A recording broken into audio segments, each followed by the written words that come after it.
This is problem 2 from the 2019 free response part of the AP Stats test.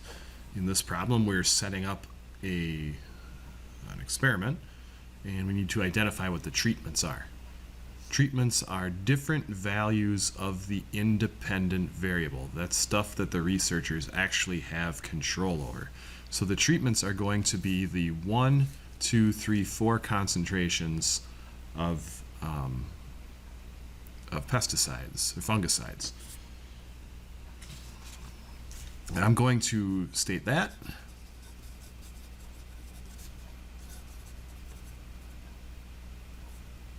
How do you spell fungicide? My gosh, things I didn't think I would be doing this morning.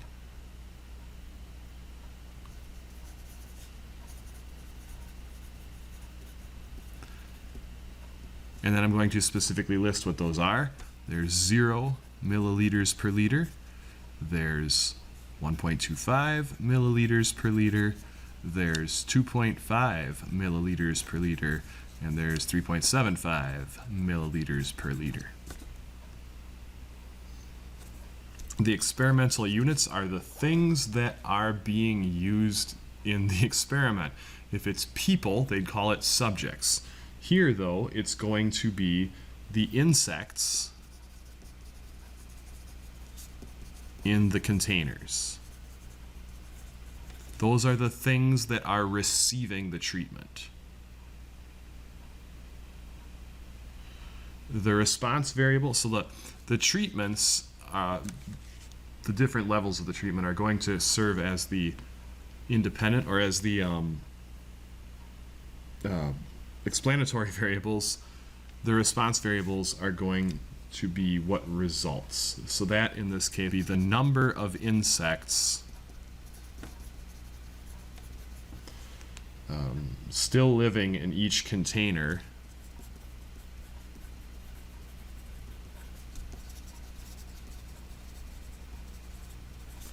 after 1 week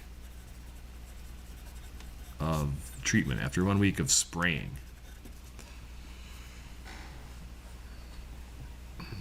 And that's going to be what we use to reach a conclusion in our experiment. All right, part B. Does the experiment have a control group? So basically, is there a treatment in the experiment that isn't really receiving a treatment? In fact, there is here. By spraying a 0 milliliter per liter concentration, you're basically not treating those insects with the fungicide at all. Spraying a 0 milliliter per liter concentration would have the same effect of not doing anything at all. So yes, there is a control group. That specifically would be the containers being treated with the 0 milliliter per liter concentration serve as the control group.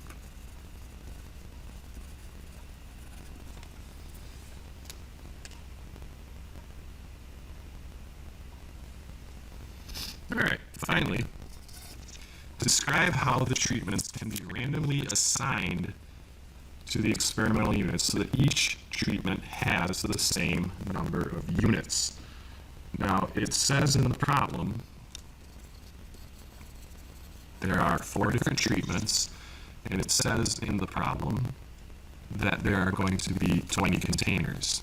So, we need each treatment to be applied to 5 containers.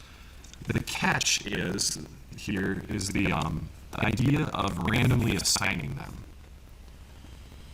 So there are a number of ways that you could go about doing this. I think probably the most practical would be to use a random number generator. So before we generate those numbers, we're going to need to assign each of the 20 containers a number 1 to 20. I'll say an integer.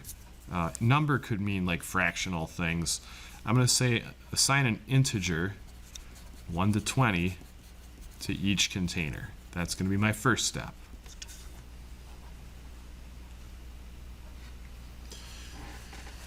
So to decide which ones get the 0 milliliter per liter treatment, to decide which are the control group, I'm going to generate 5, and this is a key word that I'm about to write down here, unique random numbers on a random number generator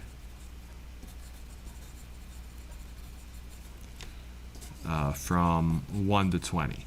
And by unique, what that means is I'm not assigning the number 2, I'm not going to pick the number 2 twice, because if I've already used number 2, that pot or that container is out of the running to receive any more treatments. So if I were to get a 2 again with my random number treatment, I need to skip over that. So by writing the word unique here, I'm sort of implying all of that. So I'm going to generate 5 unique random numbers on a random number generator from 1 to 20. The containers with matching numbers will receive the 0 milliliter per liter treatment.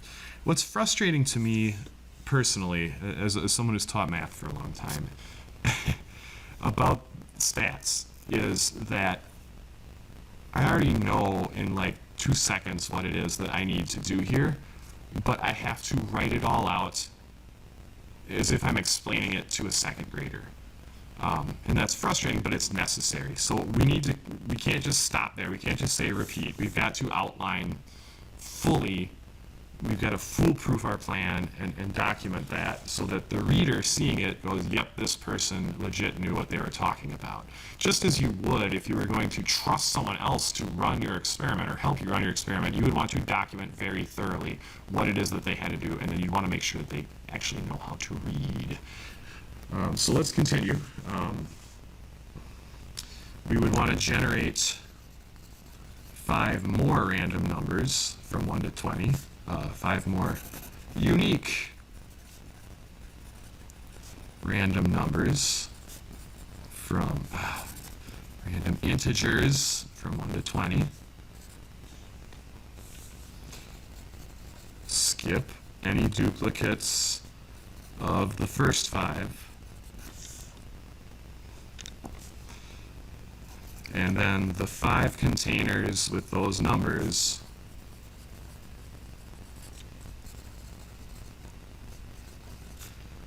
they will receive the 1.25 milliliters per liter concentration.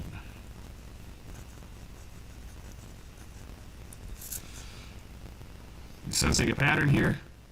I hope so. We're going to generate 5 more unique random numbers from 1 to 20, and we're going to again skip repeats, this time of the first 10.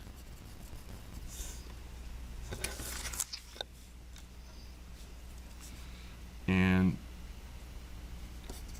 the 5 containers that have those numbers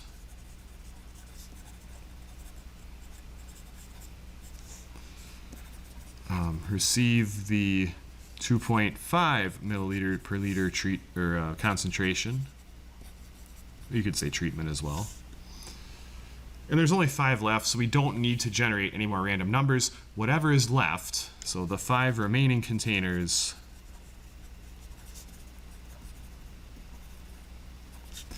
will receive the, what's left, 3.75, right? Yeah. 3.75 milliliter per liter concentration. Was that tedious? Uh-huh. Was it kind of a cramp on the hand? Uh-huh. Was it something I could have said much faster than I've written? Uh-huh. But was it necessary to write it out? Yes, it was. So please do it. And we'll check back next week for more video solutions to the next couple of problems.